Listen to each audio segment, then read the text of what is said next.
We are making kheer today, which is basically a desi version of rice pudding. I really need you to hear what I'm saying. Let's get cracking with the recipe. I'm going to be using pudding rice. Though I know like pudding rice is more like a British thing, and I think desis would probably just use basmati rice because that is what's commonly available. Look at my recycled coffee jar. So I have pudding rice in here. Now the difference between basmati rice and pudding rice is that pudding rice has shorter and fatter grains, okay? So it kind of looks like this. Now I like using pudding rice, but you can use regular basmati rice. It is absolutely fine, okay? We're going to start off by weighing out our rice. Now some people use cup measurements, that's fine. So it's about half a cup if you're using cups. If you are weighing it like I tend to do, just get your scale and we're going to weigh out 100 grams of our rice into a little bowl. 100 grams, which is about half a cup, okay? Now that we've weighed out our rice, we're going to give them a wash, pour them into here. Okay, and then I'm just going to head over to the sink and I'm going to give this a rinse. Sorry that you won't be able to see that part. I'm literally just going to rinse it, okay? Just get rid of the starch. I have washed the rice, okay?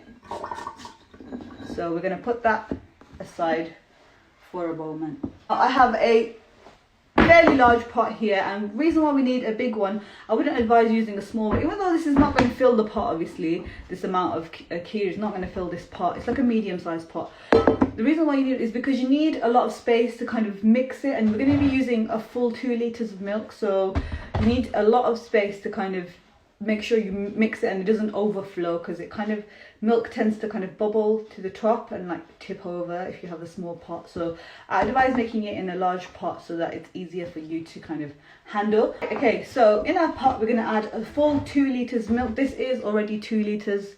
I got this from my corner shop and it is exactly 2 liters, which is about 3.5 pints of milk. So if you've got a 4-pint can of milk, then don't use all of it, just make sure you leave some in there. Okay, so this one is a full 2 liters, so we're going to pour all 2 liters of our whole milk into our pot.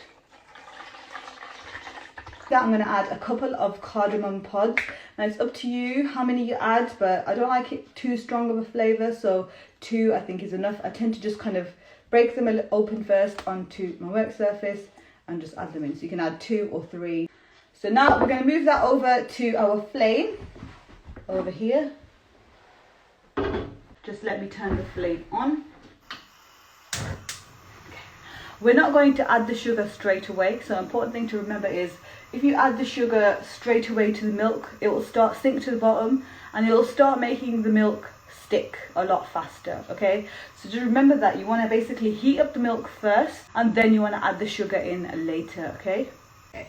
So we're going to go ahead and add in our rice, okay? This is washed pudding rice, half a cup. And we're going to bob that in, get all of it in, and we're just going to let this come to a boil now. And once it comes to a boil, we're going to turn it down. We're not going to put our sugar in just yet, okay? When you get to this stage, guys, just be careful because milk does tend to boil over really quickly, and just keep an eye on it because, you know, it kind of comes up over the pot. There we go. Like I said, this happens really quickly. So now, once it goes up a little bit, I'm going to turn it down to, I've turned it down to a low. Just be careful. Take it off the heat if you need to. Right, okay. So that I've turned it down now. You're going to make sure it doesn't overflow out of your pot, okay? Be careful. And then I'm going to turn it up a little bit, just a fraction up from low, so not completely medium, just a fraction above. And we're just gonna essentially give it a little bit of a mix with our rubber spatula. Get right down to the bottom. The good thing about using this again is you can scrape right to the bottom of the pot. But while that is doing its thing, let's come back over here for a second. Hi, I'm back. Let's weigh out our sugar. Now, our mums don't tend to weigh anything, but so I've kind of tried to weigh things out and give you a guideline on how much sugar roughly will be needed for this recipe. And you can obviously adjust according to your own preference later on. So we need 100 grams of sugar, and we're going to add our sugar now. 100 grams of sugar. That is going to go in there. Let's move back over there. We go in with 100 grams of sugar. Mix that in.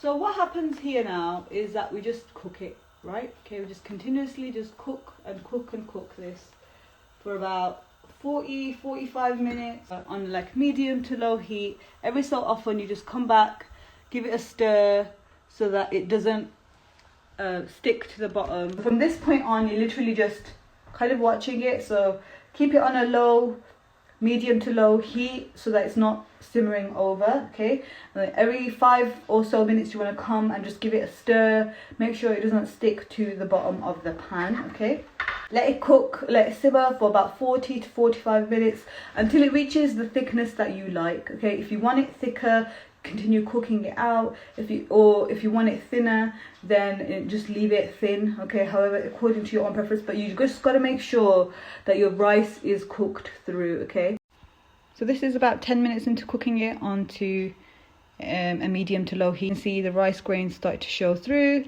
start to thicken. So every so often you want to go back in there with your spatula and give it a good stir. We are now 25 minutes into cooking the kheer. As you can see, it's gone a lot more creamier, and the rice grains have started to cook a little bit. Okay, don't do that, that's hot.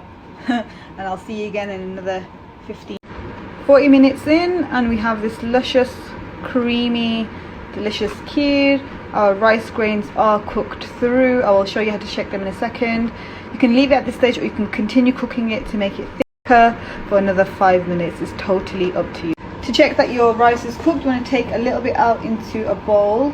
Okay, because otherwise it's going to be really hot. Okay, and then you just want to press on it, let it cool down a bit because you might burn your finger, but press on it, and if it breaks really easily, that means the kheer is ready. Also, at this point you want to taste your sugar. If you think it needs a little bit more, you can add a little bit more, but I think the content is absolutely perfect. So the kheer is now cooked. We're going to fill the sink up with some cold water to cool it down. This is going to help prevent the skin from forming on the top. So you're going to cool it down. Fill your sink with some cold water, which your sink is obviously empty and clean. You're going to bob your kheer into the water in the sink.